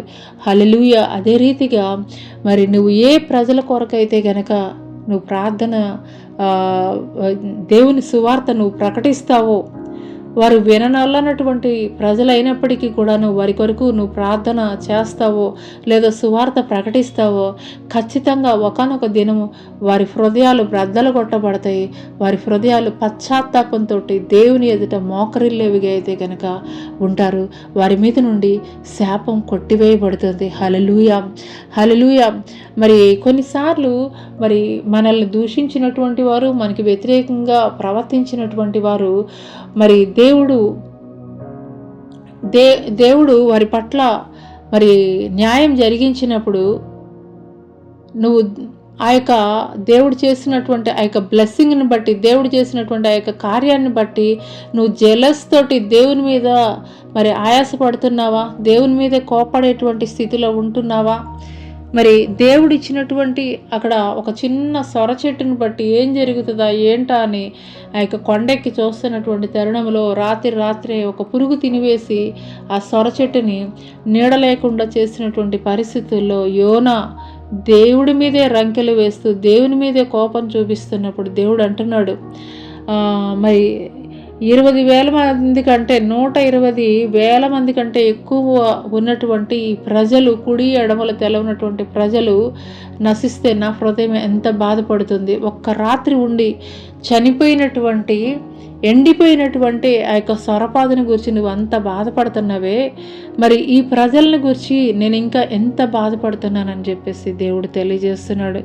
అంత మాత్రమే కాదు, మరి మనము గనుక దేవుని చిత్తానుసారంగా దేవుని పిలుపుకి లోబడి మరి దేవుని యొక్క ఉద్దేశాలను మనం నెరవేర్చేటువంటి వారముగా ఉన్నప్పుడు ఖచ్చితంగా ఒక యోనాని తన జీవితంలో తను ఆ యొక్క పరలోకం నుండి యేసుక్రీస్తు ప్రభుల వారు ఏ త్యాగం చేయడానికైతే కనుక ఈ భూలోకానికి వచ్చాడో ఆ త్యాగాన్ని గూర్చి ఒక ఎగ్జాంపుల్గా, యోనాని ఒక ఎగ్జాంపుల్గా అయితే కనుక దేవుడు చెప్పినటువంటి వాడిగా ఉన్నాడు. హల్లెలూయా. అదే రీతిగా దేవుడి యొక్క ఉదయకాల సమయంలో నీతో కూడా మాట్లాడుతున్నారు. నీ పట్ల గొప్ప ఉద్దేశం ఆయన కలిగి ఉన్నాడు. అనేకులు ఎదుట గొప్ప సాక్షిగా దేవుడు నిన్ను నిలబెట్టాలని ఆయన కోరుకుంటున్నాడు. అనేకులకు ఒక మాదిరికరమైనటువంటి మరి జీవితాన్ని కలిగి ఉన్నటువంటి వ్యక్తిగా దేవుడు నిన్ను పరిచయం చేయాలని చెప్పేసి దేవుడు నిన్ను కోరుకుంటున్నాడు. మరి అటువంటి పరిస్థితుల్లో నువ్వు దేవుని చిత్తాన్ని ఎరిగి, దేవుని పిలుపుని ఎరిగి, దేవుని చిత్తానికి, దేవుని యొక్క ఉద్దేశాలు నెరవేర్చే నిమిత్తము నువ్వు ఎప్పుడైతే ఒబే చేస్తావో నిశ్చయముగా దేవుడు ఒక యోనాని ఒక ఎగ్జాంపుల్గా తన యొక్క మరి చేసేటువంటి ఆ యొక్క త్యాగపూరితమైనటువంటి కార్యము కొరకు ఒక ఎగ్జాంపుల్గా ఏ రీతిగా తెలియజేశాడో అనేకుల ఎదుట అదే రీతిగా దేవుడు నిన్ను కూడా ఒకానొక దినము నిలబెట్టబోతున్నాడు. ఘనమైనటువంటి స్థితిలో అనేకుల ఎదుట గొప్ప సాక్షిగా, అనేకుల ఎదుట దేవుని బిడ్డలంటే ఈ రీతిగా ఉంటారు అని చెప్పేసి, ఇంత ఆశీర్వదింపబడినటువంటి వారిగా ఉంటారు, ఇంత ఎగ్జాంపుల్గా ఉంటారు అనేటువంటి విషయము దేవుడు నిన్ను కూడా నిలబెట్టి దేవుడు గొప్ప కార్యములు జరిగించబోతున్నాడు. మరి దేవుని మాటకి ఒబే అవుదామా? దేవుడిచ్చేటువంటి ఆశీర్వాదాలు పొందుకుందామా? మరి అటు రీతిగా ఆశీర్వాదాలు పొందుకోవాలనంటే మరి ఇప్పుడే మరి మోకరిల్లి మీరు ఉన్నటువంటి ఆయా స్థలాల్లో, దేవా ఒక యోనా నీ మాటకి, నీ చిత్తానికి ఒబే కానటువంటి పరిస్థితుల్లోనైనా నా తండ్రి ప్రభా, ఆ యొక్క నినివేకి వెళ్ళమన్నటువంటి పరిస్థితుల్లో తర్షీస్కి వెళ్ళిపోతున్నాడయ్యా. కానీ ఆ యొక్క తర్షీసు వెళ్ళేటువంటి మార్గములోనే గొప్ప తుఫాన్ని కలగజేసి మరలా నీ మార్గములోనికి నీ ప్రేమ ద్వారా, వెంటాడేటువంటి నీ ప్రేమ ద్వారా మరి ఆ యొక్క యోనాని మరలా నినివే పట్టణం వైపు కదిలేటువంటి ఆ యొక్క చేప కడుపులో భద్రపరిచి నినివే పట్టణపు ఒడ్డున కక్కివేసినప్పుడు ఒకే ఒక రోజులో ఆ యొక్క నినివే పట్టణస్థులకి మరి యోనా సువార్త ప్రకటించినప్పుడు ఆ యొక్క ప్రాంతం అంతా కూడాను ఎంతగానో వారి యొక్క మనస్సుల్ని దేవుని తట్టు త్రిప్పివేసుకున్నప్పుడు వారి మీదకి రావలసినటువంటి కీడు తప్పించబడింది. అంత మాత్రమే కాదు, మరి యోనా అని గురించి దేవుడు ఆయన చేయబోయేటువంటి మరి ఆ యొక్క త్యాగపూరితమైనటువంటి కార్యము నిమిత్తము అనేకుల ఎదుట ఒక యోనాని ఒక ఎగ్జాంపుల్గా, యోనా చేసినటువంటి కార్యమును బట్టి ఒక ఎగ్జాంపుల్గా దేవుడు ఘనముగా అయితే గనక యోనా పేరుని ఆయన పలికినటువంటి వాడిగా ఉన్నాడు. హల్లెలూయా. ఈ సమయంలో ప్రియ సహోదరి సహోదరుడా, దేవుని యొక్క చిత్తము, దేవుని యొక్క పిలుపు నీ పట్ల ఉన్నప్పుడు నీ యొక్క ఆలోచన ఏ రీతిగా ఉన్నది? ఒక యోనా నినివే పట్టణానికి వెళ్ళమన్నప్పుడు తర్షీసు పట్టణానికి ఏ రీతిగా వెళ్ళిపోతున్నాడో అదే రీతిగా నువ్వు కూడా వెళ్ళిపోతున్నావేమో ఒకసారి జ్ఞాపకం చేసుకో ప్రియ సహోదరి సహోదరుడా. ఒకవేళ నువ్వు కూడా యోనాలాగా నువ్వు పారిపోతున్నట్లయితే ఆయన ప్రేమ వెంటాడే ప్రేమ, ఆయన ప్రేమ, ఆయనకి నీ పట్ల ఉన్నటువంటి గొప్ప ప్రణాళిక, గొప్ప చిత్తము నెరవేర్చేంత వరకు కూడాను వేడనటువంటి ప్రేమ, వెంటాడేటువంటి ప్రేమ. ఒక యోనాని దేవుడు ఏ రీతిగా తన ప్రజలైనటువంటి వారిని విడిపించు నిమిత్తము దేవుడు ఘనమైనటువంటి స్థితిలో దేవుడు నిలబెట్టాడో, ఏ రీతిగా ఆయన జీవితంలో జరగబోయేటువంటి కార్యమును గూర్చి ఏ రీతిగా యోనా యొక్క జీవితాన్ని ఒక సాక్షి రూపంలో అనేకులకి తెలియపరిచాడో, అదే రీతిగా దేవుడు నీ జీవితాన్ని కూడాను ఆయన చిత్తానికి నువ్వు లోబడినప్పుడు, ఆయన పిలుపుకు నువ్వు లోబడినప్పుడు అనేకుల ఎదుట గొప్ప సాక్షిగా దేవుడు నిన్ను కూడా నిలబెట్టబోతున్నాడు. అట్టి కృప దేవుడు నీకు దయచేయునుగాక. ఆమెన్. తండ్రి అయినటువంటి దేవుని దయా, కుమారుడైనటువంటి యేసుక్రీస్తు ప్రభుల వారి యొక్క పరిశుద్ధాత్మ యొక్క అన్యోన్య సహవాసమైన సన్నిధి భూలోకంలో ఉన్న సకల పరిశుద్ధులకు ఈ యొక్క సామాజిక మాధ్యమం ద్వారా ఏకీభవిస్తున్నటువంటి ప్రతి ఒక్కరి జీవితాల్లో దేవుడు నూతనమైనటువంటి కార్యములు జరిగించునుగాక. ఆమెన్. యేసు రక్తమే జయము, శిలువ రక్తమే జయము, అపాది కార్యములు అనంత నాశనం ప్రభు యేసు నాకు సంపూర్ణ విజయము కలుగునుగాక. ఆమెన్. ఆమెన్. ప్రైజ్ లార్డ్ అండి అందరికీ కూడాను. Praise lord. దేవుడు మిమ్మల్ని, మీ కుటుంబాలని మరి ఈ వారం అంతా మీరు చేస్తున్నటువంటి పనుల్లో, ప్రయత్నాల్లో, సమస్తమైనటువంటి విషయాల్లో దేవుడు మీకు, మీ కుటుంబాలకి తోడై ఉండి ఆశీర్వదించునుగాక. ఆమెన్.